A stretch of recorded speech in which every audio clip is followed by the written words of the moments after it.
ये खबर है 2 घड़ी के आध्यात्मिक सत्संग प्रवचन की।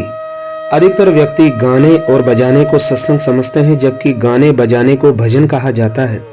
सत्संग वो होता है जिसमें मधुर और सरल भाषा में शास्त्रों की, संतों की जीवन उपयोगी अनुभव की बातें बताई जाए और बताई गई सभी श्रेष्ठ बातें सबके समझ में भी आ जावे। माता पिता के आशीर्वाद से, परमपिता परमेश्वर और संतों की कृपा से और आप सभी दर्शकों के आशीर्वाद से वर्ष 2016 से 2 घड़ी का आध्यात्मिक सत्संग प्रवचन का निरंतर कार्य जारी है। बार बार सत्संग सुनते हुए सत्संग को ज्यादा से ज्यादा व्यक्तियों को शेयर कीजिए। बिन सत्संग विवेक न हुई, प्रभु कृपा बिन सुलभ न हुई। इसी दोहे के साथ विश्व कल्याण आध्यात्मिक सत्संग मिशन का संस्थापक और संयोजक मैं पत्रकार ब्रजेश कुमार नावरिया। अब हम गुरु महाराज के महत्व को समझेंगे कि गुरु बनाना क्यों जरूरी है। अगर हम लोगों ने गुरु नहीं बना रखा है तो भैया हम बहुत बड़ी गलती कर रहे हैं। गुरु बनाना बहुत जरूरी है। आप देखिए, जिन बागों में माली नहीं होते हैं वो बाग उजड़ जाया करते हैं।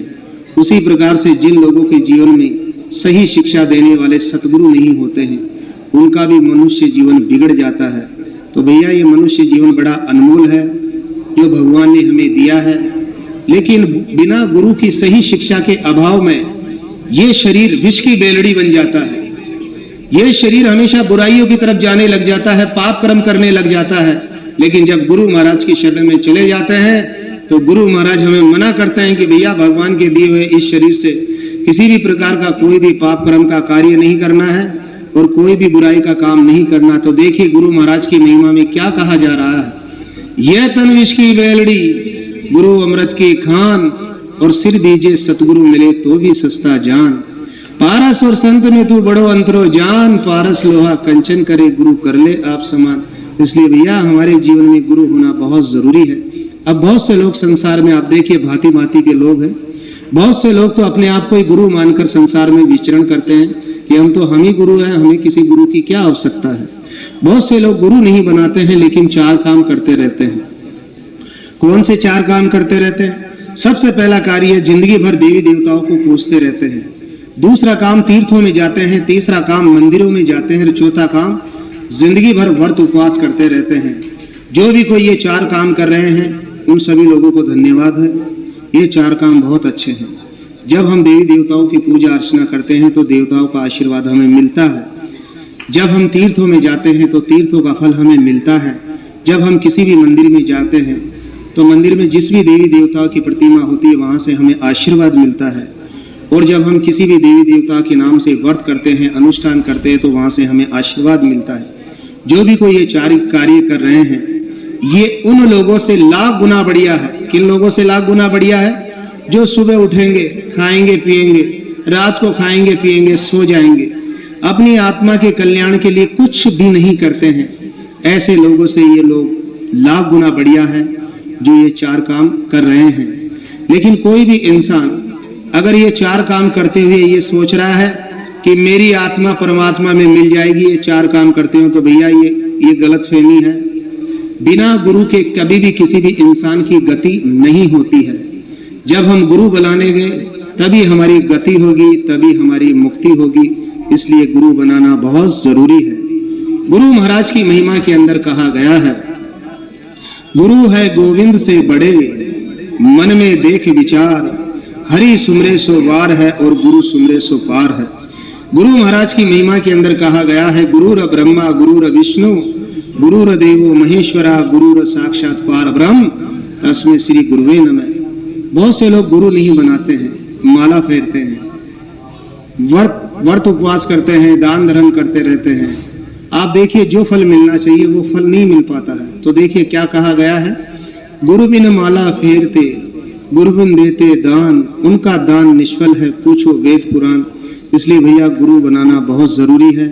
संसार के अंदर जितने भी गुरु लोग हैं हम सभी लोग उन गुरुओं को नमन करते हैं, वंदन करते हैं, प्रणाम करते हैं। संसार के अंदर 2 प्रकार के गुरु होते हैं।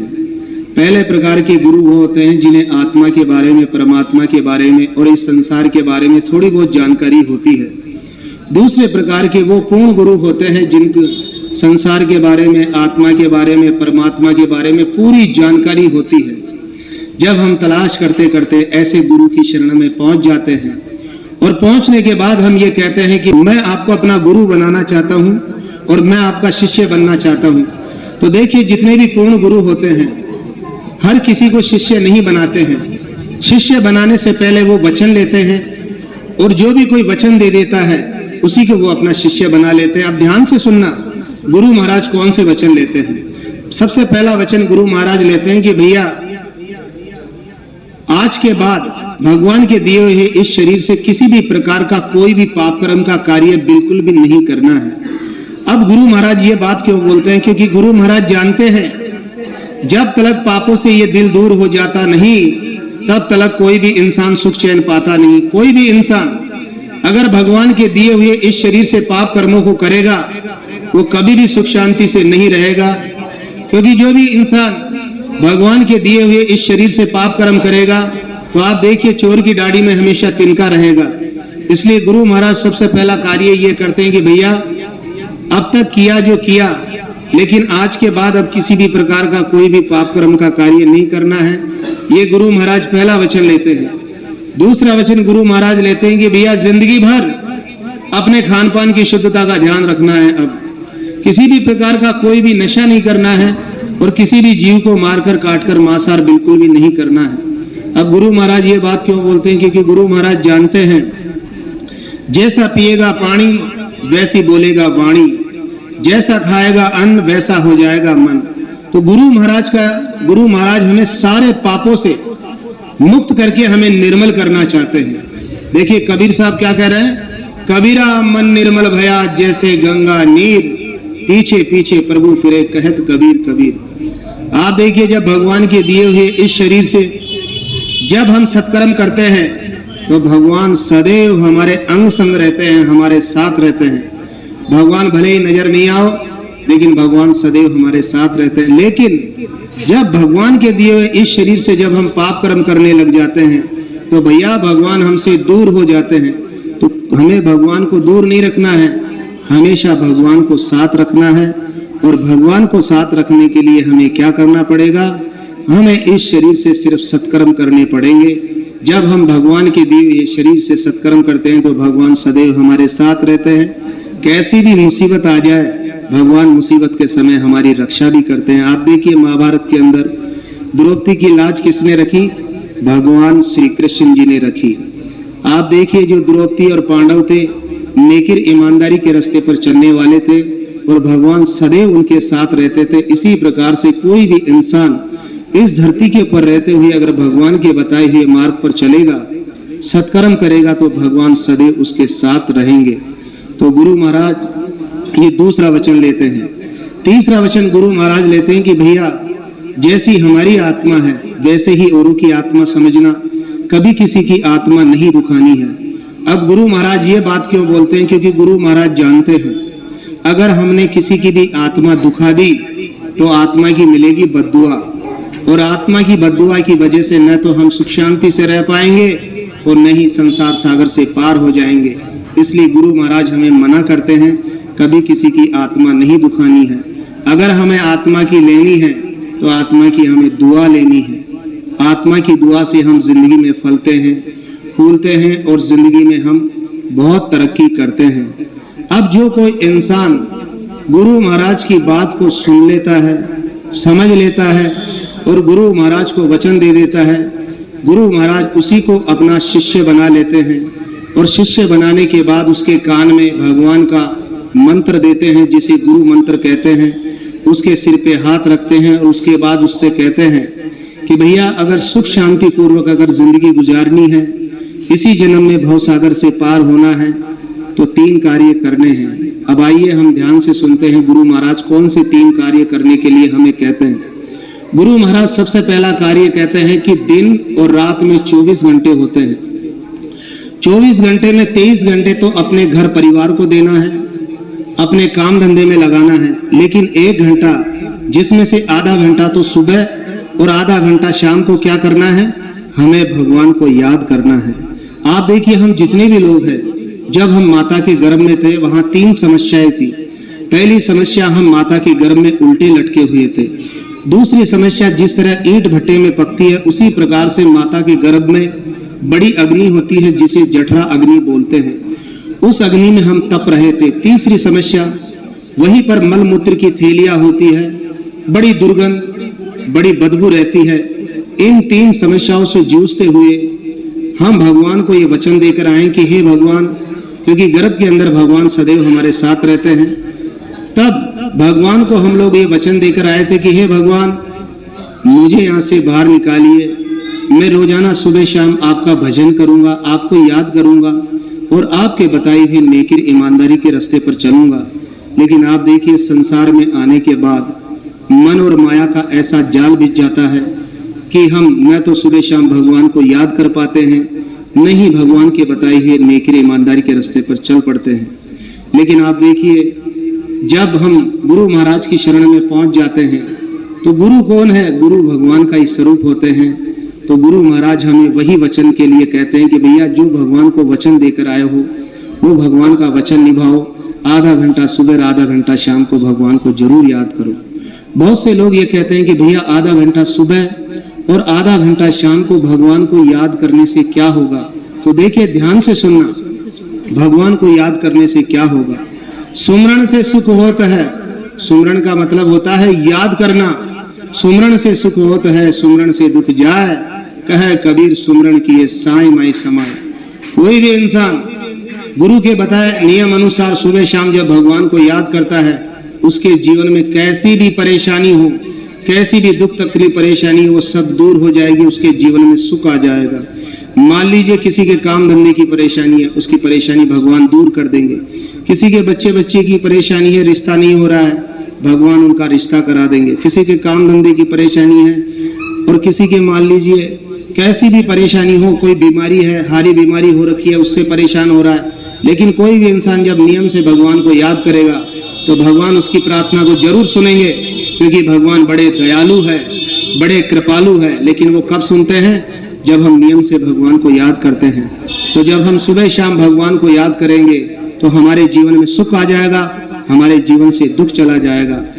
आप देखिए, जो इंसान नियम से सुबह शाम भगवान को याद करता है, जब अंत समय आता है, जिस दिन शरीर छोड़ने की बारी आएगी, तो अंत समय में वो भगवान को याद करते हुए जब शरीर छोड़कर जाएगा तो उसी भगवान में सदा सदा के लिए मिल जाएगा। श्रीमद् भगवद गीता में कहा गया है, वासुदेव श्री कृष्ण जी अर्जुन से कहते हैं कि हे अर्जुन, अंत मतासो गता। अंत समय में जो आदमी जिसको याद करते हुए शरीर छोड़कर जाता है, उसी में सदा सदा के लिए मिल जाता है, जन्म मरण से मुक्त हो जाता है। फिर उसको बार बार जन्मना और बार बार मरना नहीं पड़ता है। तो इसलिए गुरु महाराज हमें समझाते हैं कि आधा घंटा सुबह और आधा घंटा शाम को हमें भगवान को जरूर याद करना चाहिए। भगवान को याद करने का तरीका है, कोई भी आसन बिछा लेना है, आड़ती पाड़ती मारकर हाथ जोड़कर आंख बंद करके बैठ जाना है, और जिस समय हमें भगवान को याद करे उसी टाइम जो भी हमारे जीवन की समस्या है भगवान से हम फरियाद करें, भगवान हमारी फरियाद को जरूर सुनेंगे। तो गुरु महाराज ये पहला कार्य बता रहे हैं। दूसरा कार्य गुरु महाराज समझा रहे हैं कि भैया, भगवान का दिया हुआ जो ये शरीर है, इस शरीर से संसार में रहते हुए हमें सेवा करनी है। बहुत से लोग इस शरीर से दुनिया को सताते हैं, भैया कभी किसी को नहीं सताना है। 4 वेद 6 शास्त्र में बात मिली है, दोए सुख दे सुख होता है और दुख दे दुख होए। ये संसार का नियम है जो सब पर लागू होता है। अगर भगवान के दिए हुए इस शरीर से हमने किसी को भी दुख पहुंचा दिया तो भैया ध्यान रखना, वही दुख कई गुना होकर किसी न किसी दिन पक्का हमें जरूर मिलेगा। भगवान के दिए हुए इस शरीर से अगर हमने किसी को सुख पहुंचा दिया तो वही सुख कई गुना होकर हमें पक्का जरूर मिलेगा। अब हर इंसान यही चाहता है कि मेरे जीवन में सुख आए, तो भैया फिर हमें दूसरों को दुखी नहीं करना, दूसरों को भी सुखी करना है। अब गुरु महाराज हमें समझा रहे हैं कि हमें भगवान के दिए हुए इस शरीर से सेवा कैसे करनी है। कोई प्यासा है, हमने पानी पिला दिया, हमारी सेवा हो गई। कोई भूखा है, प्रेम से भोजन करा दिया, हमारी सेवा हो गई। कोई भटका हुआ आदमी हमसे रास्ता पूछ रहा है, हमने सही रास्ता उसको बता दिया, हमारी सेवा हो गई। कई बार क्या होता है कि हम सब लोगों के पास कोई न कोई सलाह लेने के लिए आ ही जाता है। तो भाइयों बहनों, जब भी हमारे पास सलाह लेने के लिए आए, हमें क्या करना है? हमें बढ़िया से बढ़िया, अच्छी से अच्छी सलाह देनी है, जिससे उसका कार्य सफल हो जाए उसका कार्य पूर्ण हो जाए, ऐसी सलाह जिंदगी में कभी किसी को नहीं देनी है, जिससे कोई कले कलेश हो जाए, कोई लड़ाई झगड़ा हो जाए, किसी की छड़ती छान के टल्ला लग जाए, किसी का बनता हुआ रिश्ता टूट जाए, या किसी भी प्रकार से किसी का बुरा हो, ऐसी सलाह जिंदगी में हमें कभी भी नहीं देनी है। तो आप देखिए, हमें इस प्रकार से गुरु महाराज की हर शिक्षा को ग्रहण करनी चाहिए। बहुत से लोग ये कहते हैं कि भैया हमारे पास इतना समय ही नहीं है जो हम किसी को पानी पिलाए, खाना खिलाए, रास्ता बताए, सलाह दे, टाइम नहीं है। तो कोई बात नहीं, समय नहीं है तो ध्यान रखिए, मन से, कर्म से, इस वाणी से कभी किसी का बुरा नहीं करना है। भला किसी का कर न सको तो बुरा किसी का मत करना, और पुष्प नहीं बन सकते तो कांटे बनकर मत रहना।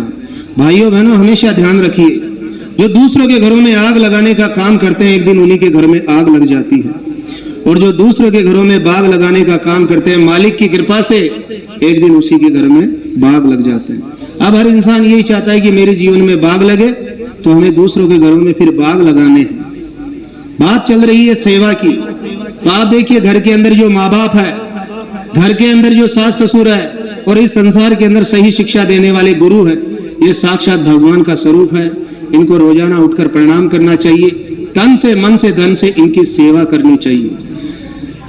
महीने में एक बार संत या गुरु के दर्शन हर इंसान को जरूर करने चाहिए। मान लीजिए महीने भर में टाइम नहीं मिला, हम गृहस्थी लोग हैं, हमारे पास समय का बड़ा अभाव रहता है, तो 3 महीने में जाकर संत या गुरु के दर्शन जरूर करने चाहिए। अगर 3 महीने में मान लीजिए हमारे पास टाइम नहीं मिला, तो भैया 6 महीने में जाकर दर्शन जरूर करने चाहिए। अब हम लोग गृहस्थी है, बहुत सारे काम रहते हैं, मान लीजिए 6 महीने में भी हमारे पास टाइम नहीं निकाल सके हम, तो भैया ध्यान रखना, वर्ष में एक त्योहार आता है गुरु पूर्णिमा का। उस दिन कितना भी जरूरी काम है, सारे कामों को छोड़कर हमें गुरु के दरबार में जरूर जाना है, अपना माथा टेक कर जरूर आना है। जब हम गुरु की शरण में रहते हैं तो भगवान हमसे बड़े प्रसन्न रहते हैं, भगवान का आशीर्वाद मिलता है, गुरुओं का आशीर्वाद मिलता है। जो भी कोई इंसान गुरुओं की शरण में जाता है, पाप कर्मों से बच जाता है, पाप कर्म भी नहीं करता है, सत्कर्म के रास्ते पर लग जाता है। इसलिए भैया, अगर हम साल भर के अंदर भी किसी गुरु या संत के दरबार में नहीं जा रहे, तो हमारा मनुष्य जीवन बेकार ही है। हमारे मनुष्य जीवन को बेकार में नहीं जाना है, गुरु की शरण में हमें जरूर जाना है। बात चल रही है सेवा की। अगर सबसे बड़ी कोई सेवा है तो वो है सत्संग सेवा। आप देखिए, कोई भी इंसान जब सत्संग में बैठता है तो वो बैठे बैठे विचार बना लेता है कि मुझे किसी भी प्रकार का कोई भी पाप कर्म का कार्य नहीं करना है। जैसे ही इंसान पाप कर्मों को छोड़ देता है, वो सुखी हो जाता है, उसके जीवन में आनंद आ जाते हैं। तो आप देखिए, जब वो सुखी हो जाता है तो इसका लाभ किसको मिलता है? जो लोग सत्संग के आयोजन में जो सहयोग करते हैं, मदद करते हैं। मैं यहाँ पर 3 लोगों का नाम लेना चाहूंगा। रामपुरी खटीगो की मंडी में रहने वाले श्रीमान रतनलाल जी गठारिया, श्यामपुरी हिदाई की मोरी के रहने वाले श्रीमान बिरजू जी सारवान और गोपाल नाथ जी नकवाल, और आज के सत्संग के लिए श्रीमान कमल जी और सैमल जी। मैं इनको धन्यवाद देता हूँ, इनके माता पिता को धन्यवाद, इनके कुल गोत्र को धन्यवाद। इन्हीं की वजह से आप देखिए यहाँ चोमू के अंदर ये सत्संग की गंगा बह रही है। भाइयों बहनों, कोई भी व्यक्ति हो, हमारे बीच में आकर हमें अच्छी बात बता जाए, ऐसे व्यक्ति को हमें बीच में लाना चाहिए। और जो भी कोई व्यक्ति हमारे बीच में आकर हमें भ्रम में डाले, हमें अंधविश्वास में डाल जाए, ऐसे लोगों से हमें बचना है। तो ये थे सेवा के कार्य। तीसरा काम गुरु महाराज बता रहे हैं कि हर इंसान को परोपकार करना चाहिए। भगवान ने अगर सबसे ज्यादा बुद्धि किसी को दी है तो हम सब मनुष्य को दी है। हम सब मनुष्य का ये फर्ज बनता है, जितने भी पेड़ पौधे वनस्पति इनको ज्यादा से ज्यादा लगाना है, इनका संरक्षण करना है। जितने भी पशु पक्षी जीव जंतु है, इनकी हमें रक्षा करनी है, न कि इनको मारना, काटना और खाना है। रोजाना हर इंसान को अपनी अपनी शक्ति के अनुसार कबूतरों को ज्वार बाजरा मूंग डालकर आनी चाहिए, गायों को चारा खिलाना चाहिए, चीटी चुगा डालकर आना चाहिए। ये सब धर्म के कार्य हैं, हर इंसान को आगे से आगे बढ़कर करना चाहिए। गर्मियां आरंभ हो चुकी हैं, हमारे घर में अगर पक्षी आते हैं तो उनको भी दाना डालना चाहिए। हमारे घर के अंदर परिंदे जरूर लगाने चाहिए, जिससे छोटे पक्षी आसानी से पानी पी सके। ये सब धर्म के कार्य हैं भैया, हर इंसान को आगे से आगे बढ़कर करने चाहिए। जब भी ससुराल से हमारी बेटी घर पे आ जाए, हमारी बहन घर पे आ जाए, हमारी बुआजी घर पे आ जाए, या हमारी बड़ी बुआ घर पे आ जाए, बड़े प्रेम से मान सम्मान के साथ इनका आदर सत्कार करना चाहिए, इनका सम्मान करना चाहिए। ये जहां भी रहती है भगवान से हमारे लिए प्रार्थना करती है कि हे भगवान, मेरे पियर वालों को हमेशा सुखी रखना। हर इंसान को यथा योग्य अपनी अपनी शक्ति के अनुसार इनको बढ़िया से बढ़िया देना भी चाहिए। सब धर्म के कार्य है, हर इंसान को करने चाहिए। अच्छा, धर्म के कार्य क्यों करने चाहिए? क्योंकि धर्म की जड़ सदा हरी रहती है। आप देखिए, इस धरती के ऊपर ऐसा कोई इंसान नहीं है जिसके ऊपर मुसीबत नहीं आती, सबके ऊपर मुसीबत आती है। जब भी हमारे जीवन में कोई भी मुसीबत आएगी, आप ध्यान रखना, धर्म सबसे पहले आकर हमारी रक्षा कर लेगा। कई बार हम लोग बोलते हैं आज तो बाल बाल बच गया, नहीं तो पता नहीं ये शरीर बचता या नहीं बचता। तो भैया, बाल बाल किसने बचाया? जो हम धर्म का कार्य करते हैं वो धर्म हमारी रक्षा कर लेता है। इसलिए हमेशा धर्म का कार्य करना है, न्याय का कार्य करना है और पुण्य का कार्य करना है। कोई भी अधर्म का कार्य नहीं करना है, कोई भी अन्याय का कार्य नहीं करना है, कोई भी पाप का कार्य नहीं करना है। अब जो कोई भी इंसान गुरु महाराज को वचन देकर गुरु महाराज के बताए हुए इन 3 कार्यों को कर रहा है, उसका मनुष्य जीवन सफल है।